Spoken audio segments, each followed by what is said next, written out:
All right, curious minds. Today, I'm diving into the fascinating world of Hutterites.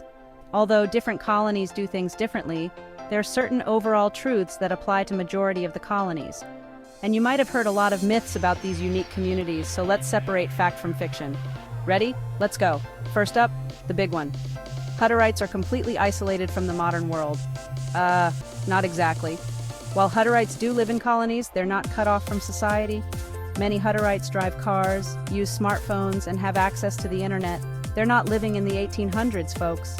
Sure, they value simplicity and community, but they're far from being tech-averse. Another common myth. Hutterites don't use any modern technology. Let me set the record straight. Hutterites actually embrace tech where it makes sense. You'll find them using modern agricultural equipment, power tools, and yes, computers.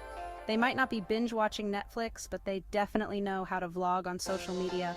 Ever heard that Hutterites don't interact with outsiders? That's another myth. Hutterite colonies often trade with local businesses and even hire non-Hutterites for certain jobs.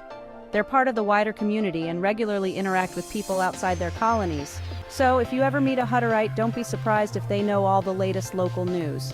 Now let's talk about education. Some say Hutterites don't prioritize education. Wrong again.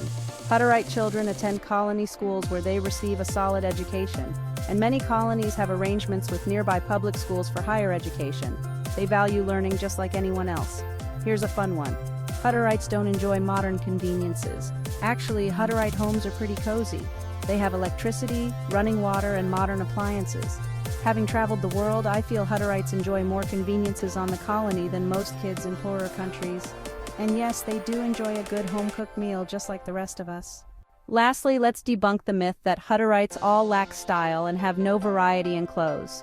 While it's true that Hutterites have a traditional style of dress, they also have variation in style, color, with an emphasis on modesty. Men typically wear black pants with suspenders, and women often wear dresses with head coverings. But there's room for personal expression within those guidelines. Think of it as a community vibe, not a fashion prison. So there you have it.